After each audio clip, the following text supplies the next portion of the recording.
Morning, सीधा सौदा के मंडे एडिशन में आप सबका स्वागत है। और इंटरेस्टिंग हफ्ता हमारे सामने है। एक और ट्रंकेटेड छोटा कारोबारी हफ्ता, ईद के चलते थर्सडे को मार्केट हॉलिडे, तो परसों वीकली एक्सपायरी की करनी है तैयारी और बढ़िया संकेत हैं जिसके साथ इस हफ्ते की शुरुआत होगी। यूएस मार्केट्स में 2 तिहाई 3 चौथाई फीसदी से लेकर 1% तक का उछाल अक्रॉस बेंचमार्क्स देखने को मिला। कमजोर जॉब्स रिपोर्ट के बाद होप जाग गई कि फेड की टाइटनिंग का जो डर था शायद वो टलता हुआ नजर आए। इसीलिए यूएस से अच्छे क्यूज थे और यूएस से अच्छी बात उस संकेतों में कि अक्रॉस एसेट क्लासेस बढ़िया बाइंग है। सोना एक तरफ बहुत तगड़ा उछाल दिखा रहा है $1800 के ऊपर, कच्चा तेल अब $70 की तरफ बढ़ता हुआ ब्रेंट के भाव, और इक्विटी मार्केट्स तो आपकी स्क्रीन पर रही हैं फ्राइडे का ट्रेड। और आज सुबह भी डाउ फ्यूचर्स इंडिकेट कर रहे हैं शायद 100 पॉइंट के उछाल के साथ अमेरिका में फिर से कामकाज की शुरुआत होगी। अक्रॉस एशिया फ्लैट से लेकर इन ग्रीन ट्रेड होता हुआ, तो रिस्क ऑन ट्रेड टेबल पे लौटते हुए। इस बीच हमारा एसजीएक्स निफ्टी दिखा रहा है कि 3 चौथाई फीसदी के गेन्स के साथ आज के ट्रेडिंग सेशन की शुरुआत हो सकती है, लेकिन थोड़ा सा कूल ऑफ हो रहा है। एक समय ऑलमोस्ट 1% की मजबूती के इंडिकेशन से, इस समय 3 चौथाई फीसदी की उछाल के साथ, फिर भी गैप अप के साथ शुरुआत होने के, हफ्ते की बढ़िया शुरुआत होने के इंडिकेशन जरूर आते हुए। ऐसे में नीरज जी, ये तो ग्राउंड रिपोर्ट है, पिच कैसी है जिसपे मुकाबला होना है? देखिए, भारत में जो नंबर ऑफ केसेस हैं कोरोना के, नए केसेस में सिग्निफिकेंट नीचे आए हैं वो। और सबसे अच्छी बात यह कि उसमें जो एक्टिव केसेस हैं उसमें बहुत शार्प फॉल है। अगर उसका आप ग्राफ देखेंगे तो वो कंटिन्यूसली नीचे की तरफ है। ये एक बहुत राहत की बात है कि केसेस भले ही अभी भी 3.5 लाख या उससे ऊपर आ रहे हैं, लेकिन एक्टिव केसेस कम हो रहे हैं और रिकवरी बेटर है। तो इसलिए नंबर को अगर आप पर्सपेक्टिव में डाल के देखेंगे, थोड़ा चार्ट बना के देखेंगे, ग्राफ बना के देखेंगे, तो ये नंबर बहुत पॉजिटिव दिख रहे हैं। मुझे नहीं पता कि कल क्या होगा या कितना बड़ा स्पाइक आ सकता है, लेकिन जो मैंने स्टडी किया, जिसको मैं रोज़ फॉलो कर रहा हूँ, अगर आप उस ग्राफ को, उस ट्रेंड को देखेंगे तो एक्टिव केसेस नीचे हैं और रिकवरी ऊपर है। हालांकि डेथ टोल अभी भी लगभग उतनी बनी हुई है 4000 के आसपास, वो थोड़ा नीचे आना चाहिए। तो पिच रिपोर्ट में कह सकता हूँ कि लिटिल बिट बेटर है, बहुत ज़्यादा ख़राब नहीं है। हाँ, इसका क्रेडिट आप ज़रूर ये दे सकते हैं कि कंट्री वाइड इतनी रिस्ट्रिक्शंस और लॉकडाउन लगाए गए हैं कि उसके कारण ये हो रहा है। अब ये कंटिन्यूस बना रहे, ऐसे ही नीचे आता रहे, इसके लिए वैक्सीनेशन ही एकमात्र उपाय है। अब वो एक अलग डिस्कशन है कि वो कैसे होगा, लेकिन डर ये है कि जैसे लॉकडाउन आप ख़त्म करेंगे या रिस्ट्रिक्शन ईज करेंगे तो ये फिर स्पाइक आ सकता है। तो इस नज़रिए से इसको देखना चाहिए, लेकिन ट्रेंड नीचे की ओर है। दुनिया भर के बाज़ारों में संकेत बहुत बढ़िया है। तो मुझे लगता है कि सेलेक्टिव अप्रोच रखना चाहिए और स्टॉक स्पेसिफिक बाइंग करके चलें। इंडेक्स को फिलहाल ना देखें, वो 150 पॉइंट की वो जो ऊपर दिख रहा है वो पता नहीं, मुझे बहुत अट्रैक्ट नहीं करता है। लेकिन मेरी जो थीम है फार्मा वाली, वो अभी भी इंटैक्ट है, तो लगभग उसी तरफ फोकस आज भी रहेगा। फार्मास्यूटिकल तड़का है। हाँ, कोविड केसेस ये तो सच है, 3.66 लाख पे पहुंच गए। 1 2 3 4 वेडनेसडे से लेके सैटरडे तक हर दिन 4 लाख के ऊपर का आंकड़ा था, तो उससे तो नीचा है। पर एक बात मैं ऐसे मेंशन नहीं कर रहा था क्योंकि एक बात ध्यान रखिएगा, मंडे फैक्टर एट प्ले रहता है। ये इस हफ्ते का नहीं, पिछले 4 हफ्ते का हर मंडे का आपको एक तगड़ा डिप नजर आता है, उसके बाद केसेस स्पाइक होते हैं। तो उस बात का ध्यान रखेंगे। कई लोग कहते हैं वीकेंड में टेस्टिंग थोड़ी सी ढीली पड़ती है, इसीलिए भी इस तरह का इंपैक्ट आता है मंडे को, फिर इवेंचुअली पिकअप होता है। होपफुली ना हो, फिंगर्स क्रॉस। लेकिन चलिए, नजर रहेगी कोविड पे, आप लोग सब ध्यान रखिएगा अपना अपना। 10 के 10 बल्लेबाज है। जब नीरज जी ने कहा बढ़िया पिच है हर तरफ से, ग्राउंड अच्छा, पिच बढ़िया, तो 10 के 10 बल्लेबाजों के साथ आज वो उतर रहा हूं। वैसे फोकस खरीदारी पर ही है। पहला स्टॉक जो फ्राइडे को भी बड़ी चर्चा में था, कार्लाइल जो था वो स्टेक बेच रहा था एसबीआई लाइफ में, डिस्काउंट पे वो डील होनी थी। स्टॉक दिखाइएगा कहां डिस्काउंट पे डील और कहां दिन के हाईज के आसपास जाके वो स्टॉक बंद होता हुआ नजर आया। वो दिखा रहा था किस तरह की एपेटाइट है एसबीआई लाइफ के स्टॉक के लिए। वो कार्लाइल का 3.5% स्टेक जो बेचा गया, अरे इतने नाम है फंड्स के, मेरे ख्याल से 35-36 फंड्स ने, एफआईआईज और डोमेस्टिक म्यूचुअल फंड्स ने वो पूरा का पूरा चंक खरीदा है। तो दरअसल फ्राइडे के जो एफआईआई डीआईए के आंकड़े हैं उन पे भी ज्यादा ध्यान मत दीजिएगा, क्योंकि कार्लाइल का स्टेक बेचना और तमाम एफआईआईज डीआईएस का वहां पे खरीदारी करना तो एक एबरेशन भी हो सकता है उन आंकड़ों में। लेकिन marquee investors, domestic mutual fund, FIIs, वो नाम नहीं ले रहा हूं, मैंने ट्वीट भी कर रखा है, इतने सारे नाम है जिन्होंने यहाँ पे पैसा लगा रखा है। वो दिखाता है कन्विक्शन लोगों का अभी भी इस life insurance as a space को लेकर, कैसे लैच ऑन कर रहे हैं। कोई भी यहाँ पे अगर स्टेक सेल हो रहे हैं तो मुझे लगता है ये स्टॉक और भी अच्छे अप मूव्स दिखाएगा। हो सकता है आज फ्राइडे के मूव के बाद थोड़ा सा डिप आए तो उस डिप का फायदा उठाइएगा, पर ना सिर्फ SBI life insurance as a space की अट्रैक्टिवनेस उस फ्राइडे के लार्ज ट्रेड के बाद समझ में आती है। तो आप, मुझे लगता है, सारे इंश्योरेंस प्लेस को रडार पर रखिएगा। ये खबरों में था इसीलिए मेंशन कर रहा हूं।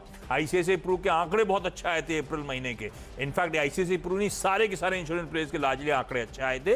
मुझे लगता है पूरा इंश्योरेंस स्पेस, लेकिन मैं रख रहा हूं सिर्फ एसबीआई लाइफ इस समय आपकी स्क्रीन पर 1025 तक जाने की शायद कर रहा है तैयारी। दूसरा इंटरेस्टिंग क्यों मैंने कहा था अक्रॉस एसेट क्लासेस बाइंग है, तो डाउ और डाउ फ्यूचर्स की तो हमने बात कर ली थी। कच्चे तेल में $70 के किसिंग डिस्टेंस पे आज सुबह आपको ब्रेंट नजर आएगा। इस तरह की तेजी है। हमने फ्राइडे को कच्चा तेल छोड़ा था $68 के नीचे, $69 के ऊपर आज सुबह ट्रेड करता हुआ नजर आ रहा था। तो बिल्कुल सही अनुमान है लोगों का, शायद $70-72 तक की तैयारी कर सकता है। खैर वो करे ना करे, लेकिन मुझे लगता है कच्चे तेल रिलेटेड प्लेस को रडार पर रखिएगा। आज रिस्क ऑन ट्रेड्स का वैसे ही स्ट्रीट का मन है।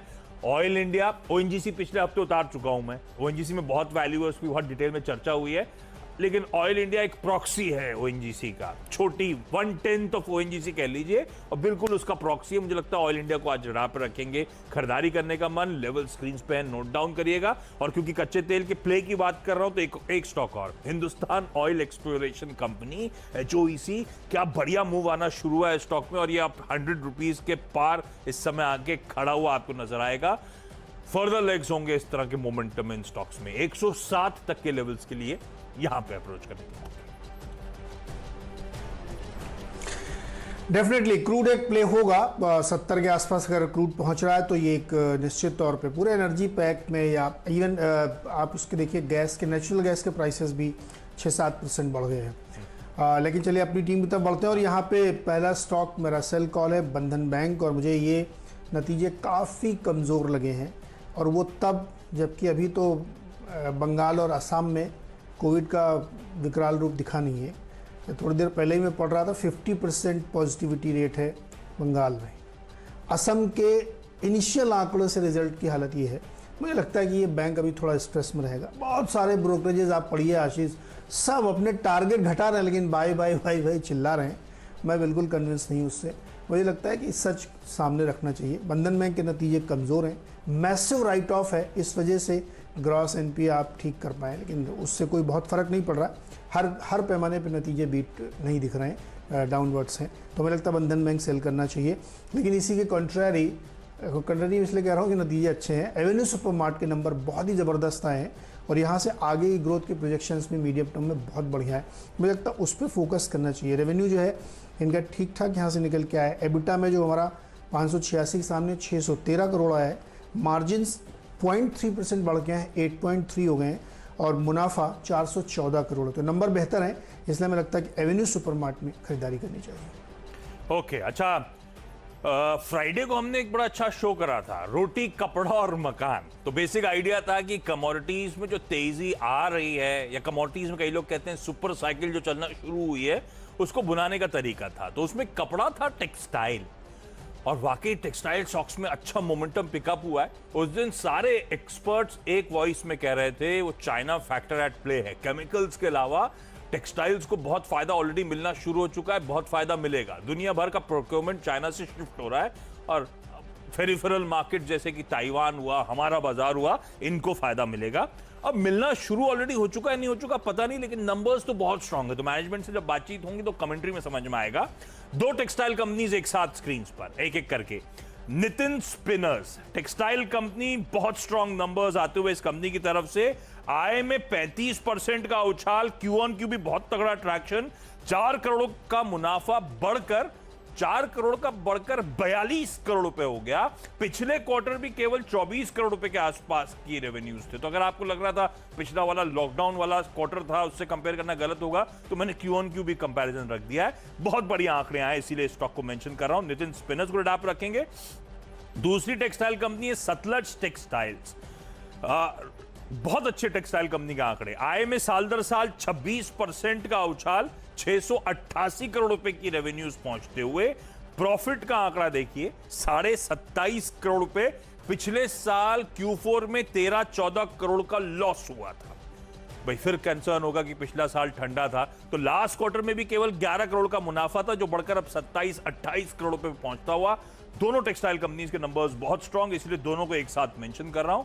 टेक्सटाइल एज अ स्पेस वैसे रडार पे रखेगा। पिछले हफ्ते फ्राइडे को मेरे ख्याल से मैंने रेमंड को भी रखा था टीम में, और उसके भी बहुत स्ट्रांग आंकड़े आए थे। रेमंड का टेक्सटाइल का धंधा, रेमंड का रियल एस्टेट, दोनों फायर कर रहे थे। अच्छा मूव स्टॉक में आया था आज ये दो टेक्सटाइल कंपनीज। चलिए अगले स्टॉक्स मेरे हैं, फिर से अपनी फार्मा थीम की तरफ लौटते हैं और कैडिला को पहले रखा है। वीकेंड के दौरान इनके जो एमडी साहब हैं उनके बहुत सारे इंटरव्यूज़ छपे हुए हैं तमाम। उनका मानना है कि इसी महीने उनकी जो जाइकोवी डी करके वैक्सीन आने वाली है, उसका अप्रूवल के लिए वो अप्लाई कर देंगे और उनको पूरी उम्मीद है कि मई के अंदर वो मार्केट में आ जाएगी। तो मुझे लगता है कि एक बड़ा ट्रिगर है, जिसको मैं आपको लगातार बता रहा हूँ कि ये ट्रिगर इस कंपनी के लिए बहुत पॉजिटिव है। तो उसकी वजह से मुझे लगता है कि इसको ध्यान में रखना चाहिए। अगला स्टॉक है सिप्ला।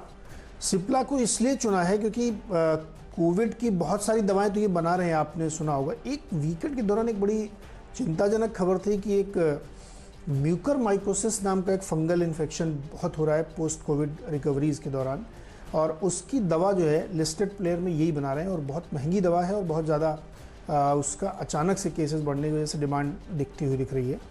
तो मुझे लगता है कि सिप्ला को रडार पर रखना चाहिए। अदर रीजंस भी हैं इसके, बहुत सारी जो ये दवाएं बना रहे हैं उसका तो इनका चल ही रहा है, लेकिन ये एक और नया ट्रिगर है इस स्टॉक के लिए, तो यहाँ पे भी खरीदारी कर सकते हैं। जुगलैंड फार्मोवा को भी खरीद के रखिएगा।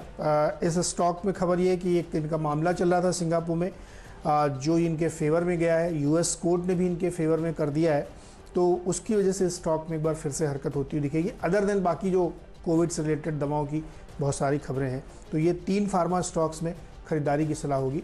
अब बारी है आशीष डिपेंडेबल की। तो आपने भरोसा जता दिया फार्मास्यूटिकल एज अ स्पेस पे, तो फार्मा स्टॉक है। अब कई सारे फार्मा स्टॉक मेरे पास भी हैं। अब सब कुछ धंधे बंद हो गए। वीकेंड पे अपडेट आ रहे थे तमिलनाडु से, केरला से, दिल्ली से, सब कंपनीज की तरफ से कि धंधे बंद हैं। तो सोचा क्या खरीदा जाए, तो फार्मास्यूटिकल एज अ स्पेस, और उसमें स्पार्क सन फार्मा एडवांस रिसर्च कंपनी।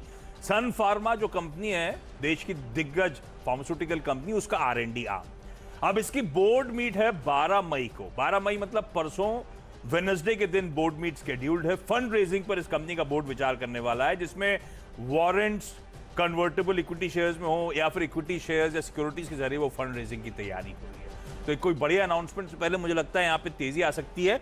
अच्छा, एक बात ध्यान रखिएगा, जब ये फंड रेजिंग की बोर्ड मीट्स होती हैं तो एनुअल फंड रेजिंग की मंजूरी के लिए भी हो सकती हैं। खैर एनीबडीज गेस, वेडनेसडे को निकल करके आएगा, लेकिन मुझे लगता है स्पार्क के स्टॉक में खरीदारी करने का मन, सन फार्मा में जिस तरह का उछाल है उसका हमेशा पॉजिटिव रब ऑफ आता है थोड़े लैग के साथ। तो 190 तक के टारगेट्स के लिए यहां पे अप्रोच करने का मेरा जो डिपेंडेबल स्टॉक है वो डॉक्टर रेड्डीज है। वीकेंड के दौरान बहुत अच्छी खबर इनके लिए आई। DRDO के साथ मिलकर इन्होंने एक कोविड के ट्रीटमेंट की दवा बनाई, जिसको इमरजेंसी ऑथराइजेशन मिल गया है यूज़ करने के लिए, और इसका जो टेस्ट इन्होंने किया था वो अब दिसंबर से मार्च के बीच में कोविड के करीब 2 दर्जन अस्पतालों के बीच में किया, और ये सक्सेसफुल रहा, इसलिए इसको DGCI ने अप्रूवल दिया है। ये एक पाउडर फॉर्म में दवा है जो वाटर सोल्यूबल है, और उसको जो है कोविड ट्रीटमेंट के तौर पे यूज़ किया जाए। एक्चुअली ये कैंसर की दवा थी, लेकिन उसको रीपर्पज़ किया गया है और ये सक्सेसफुल पाई गई है कोविड ट्रीटमेंट में, तो ये किया गया। डॉक्टर रेड्डीज़ क्यों? क्योंकि ये जो जॉइंट ट्रायल था वो डॉक्टर रेड्डीज़ और DRDO ने मिलकर किया था, और इसका डिस्ट्रीब्यूशन भी डॉक्टर रेड्डीज़ करेंगे, वही इसको बेचेंगे। डॉक्टर रेड्डीज़ के लिए एक और खबर है कि आपने लास्ट वीक सुना होगा फ्राइडे को, स्पुतनिक V या स्पुतनिक 5 लाइट, उसका डिस्ट्रीब्यूशन भी ये करेंगे, और उसके लिए भी इन्होंने इंपोर्ट ऑर्डर जारी कर दिया है। तो मुझे लगता है डॉक्टर रेड्डीज़ के लिए तो इतने ट्रिगर हैं कि रोज़ एक नई खबर इनके लिए निकलती है। इसको ज़रूर रडार पर रखिएगा। डिपेंडेबल के तौर पर खरीदारी की सलाह होगी।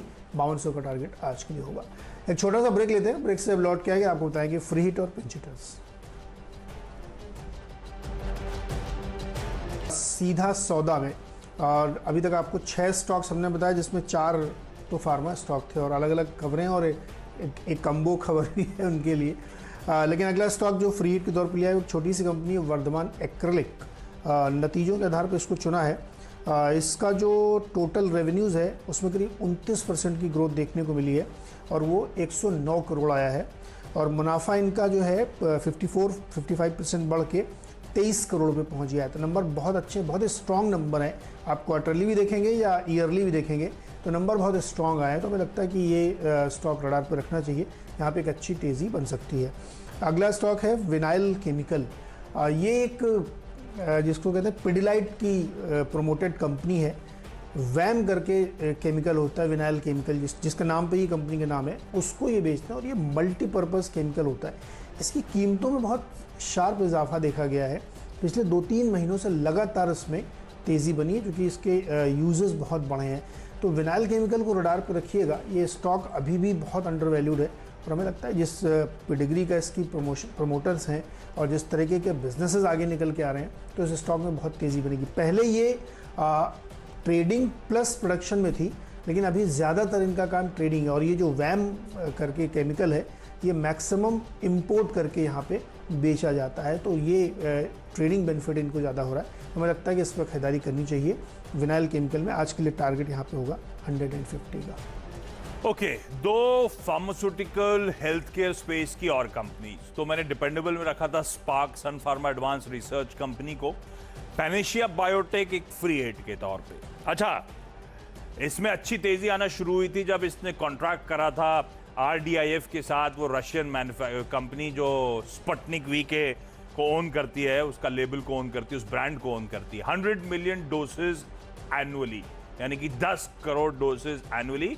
इंडिया में नहीं, इंडिया में तो करार डॉक्टर रेड्डीज के साथ है और जो ग्लोबल सप्लाई चेन है उसमें ये जो डोजेज आएंगी उसके थ्रू सप्लाई करी जाएगी, उससे मदद ली जाएगी। तो अभी तक वो डील के फाइनल कॉन्टोर सामने नहीं आए थे। अब कहा जा रहा है उस डील की, जब मैंने मैनेजमेंट से बात भी करी थी, मुझे याद है वो सेंसेक्स चल रहा था जब पैनेशिया बायो का इस न्यूज पर मैनेजमेंट आया था, MD साहब आए थे, तब उन्होंने कॉन्टोर्स कहा था अभी हम मेंशन नहीं कर सकते, डील पार्ट नहीं है। अब होप्स हैं स्ट्रीट में कि डील के कॉन्टोर्स सामने आएंगे तो किस तरह के मार्जिन होंगे, किस तरह का पैसा ये कंपनी कमा पाएगी, उस पर बात सामने आएगी। और बहुत सुगबुगाहट ये भी चल रही है जिसपे रिपोर्ट्स भी सामने आई थी कि ये कंपनी भारत बायोटेक के साथ कोवैक्सीन को मैन्युफैक्चर करने के लिए भी बातचीत कर रही है। जब वो रिपोर्ट्स आई तो कंपनी की तरफ से अपडेट आया एक्सचेंजेस पे और उन्होंने डिनायल नहीं करा। उन्होंने कहा कि हम अपॉर्चुनिटीज को इवैल्यूएट करते रहते हैं, हम कंफर्म डिनाई स्पेस पे नहीं करेंगे इस समय। तो मुझे लगता है बढ़िया धंधा है, इस समय इनकी कैपेबिलिटीज का बढ़िया फायदा उठाया जा सकता है और यही कारण है कि ये स्टॉक अच्छा मूव दिखाएगा। बस एक ही इशू है, सेरम इंस्टीट्यूट अदर पूनावाला साहब का जो स्टेक है, रह के वो ऑफलोड होने स्क्रीन पर आता है। आपको याद होगा बीच में स्टॉक अचानक पिटा था, वो इसीलिए पिटा था क्योंकि सेरम इंस्टीट्यूट ने अपना कुछ चंक ऑफलोड करा था। मेरे ख्याल से जब भी वो ऑफलोड हो और स्टॉक में वापस प्रेशर आना शुरू हो, फिर भी खरीदारी करने के मौके होंगे। वो ओवरहैंग खत्म हुआ तो स्टॉक और तेजी दिखाना शुरू करेगा। पर पैनेशिया बायोटेक को रडार पे रखेंगे। थायरोकेयर टेक्नोलॉजीज, अब आज तो खैर पता था कि across the board globally mood अच्छा है तो बहुत तेजी देखने को मिलेगी, इससे स्टॉक पिकिंग दिक्कत नहीं थी। लेकिन आपको पता है 90% धंधे इस समय बंद हो चुके हैं, है ना, वो लॉकडाउन का पालन करते हुए राज्यों। और ये वीकेंड पे सारे अपडेट्स आ रहे थे छोटी बड़ी कंपनीज की तरफ से, जो चल रहा है फिर उस पर कन्विक्शन भी आता है। खैर इसके नंबर्स भी आए, अब नंबर्स मोटा मोटी इन लाइन कह लीजिए क्योंकि इसने अपडेट शेयर करा था क्वार्टर का, वो रेवेन्यूज तो उसी लाइन पे आते हुए नजर आए, पर ये ऑफ हाई ट्रेड कर रहा है। पहले रिजल्ट्स बता देता हूं। आय में 45% का जंप, EBITDA 66% का improvement, margin almost 450-500 basis point सुधरे, 1.5 करोड़ के घाटे के सामने 38 करोड़ रुपीस का प्रॉफिट क्लॉक कर दिया। और इसका जो डायग्नोस्टिक बिजनेस है वो परफॉर्मेंस को ड्राइव कर रहा है। खैर अभी भी ये 1200 प्लस के हाई से नीचे कामकाज कर रहा है, इसीलिए थायरोकेयर को मेंशन कर रहा हूं। क्विकली छोटा सा ब्रेक के उस पार बचे हुए दो स्टॉक्स, हम दोनों को एक दूसरे की टीम्स में पसंद क्या आ रहा है उस पर बातचीत और फिर टीम्स का क्विक रैप अप।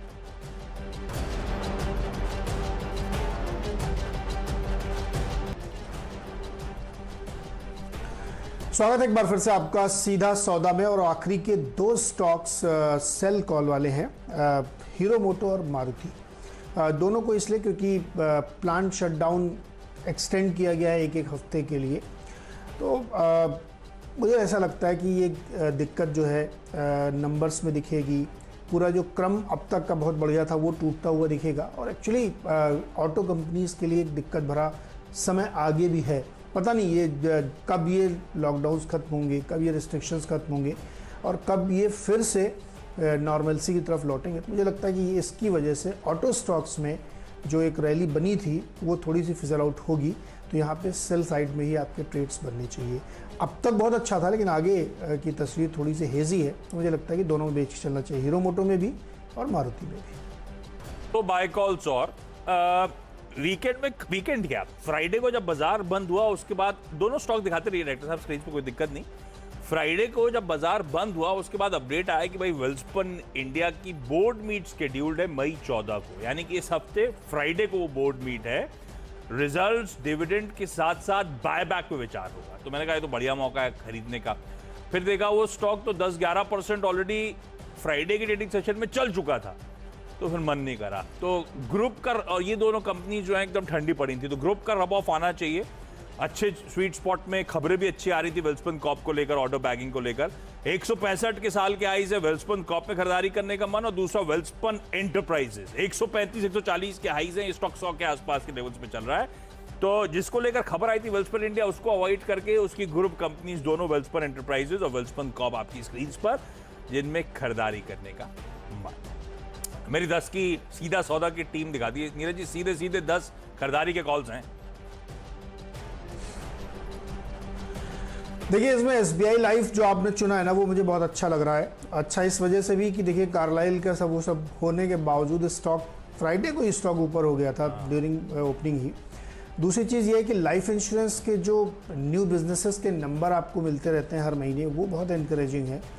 और देखिए एक बहुत कड़वी सच्चाई ये है कि इस दौर में हर आदमी इतना डर गया है कि लाइफ इंश्योरेंस जहाँ जहाँ भी पेनिट्रेशन नहीं था बहुत बढ़ते हुए दिख रहा है। ये इसका नतीजा है।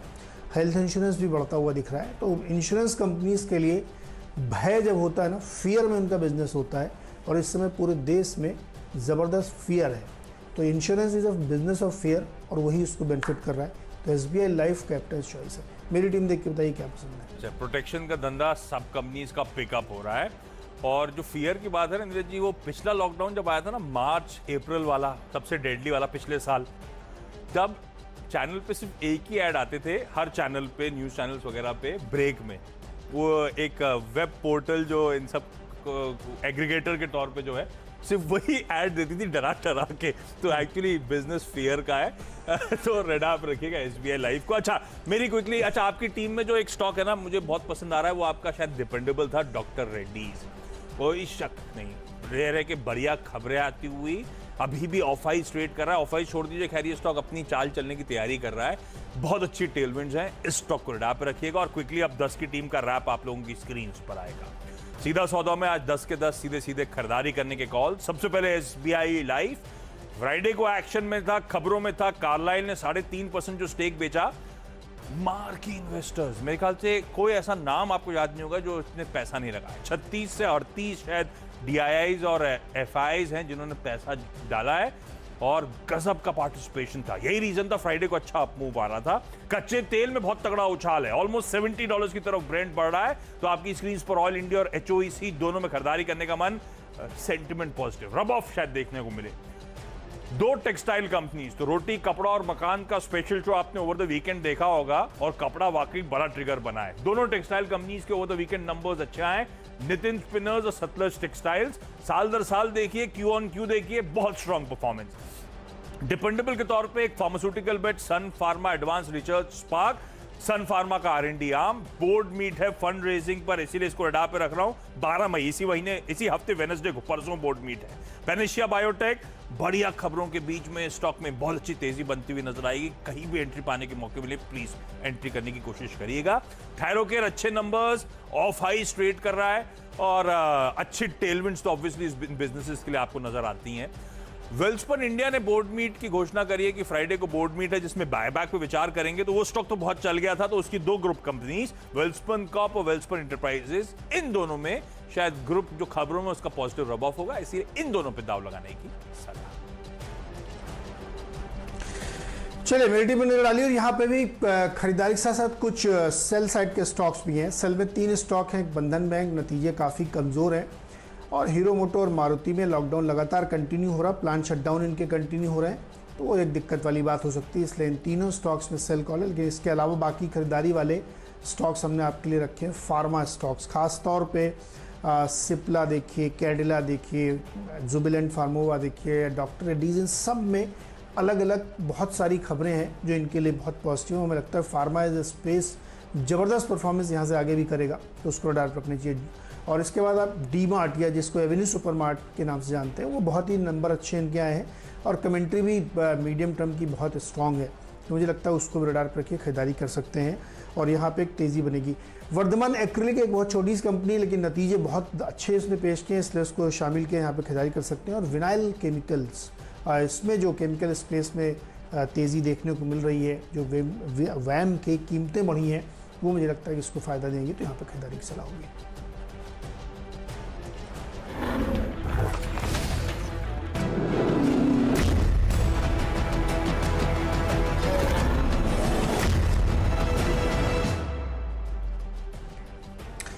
तो चलिए सीधा सौदा से अब चलते हैं मुनाफे की तैयारी की तरफ। और 20 आइडियाज़ आपको मिल चुके हैं, बहुत सारे फार्मा और एक और सेक्टर बड़ा हाईलाइटेड रहेगा, जैसा कि हमने अपनी टीम में नहीं डाला, वो मेटल है, क्योंकि वहाँ पे कॉपर ऑपर में अभी बहुत तेज़ी बनी हुई है। लेकिन बहुत सारी चीज़ें हैं, बहुत सारी खबरें हैं और वीकेंड के दौरान बहुत सारे डेवलपमेंट्स हुए। तो कहाँ आज मुनाफा आपका बनेगा, उसकी तैयारी के लिए सीधे चलते हैं वीरेंद्र और शैली के पास। शैली, गुड मॉर्निंग, बताइए क्या माहौल। नमस्कार नीरज जी, आशीष जी आपको सुप्रभात और वीरेंद्र जी आपको गुड मॉर्निंग। हमारे साथ लाखों दर्शक जुड़ चुके हैं, आप सबको प्रणाम।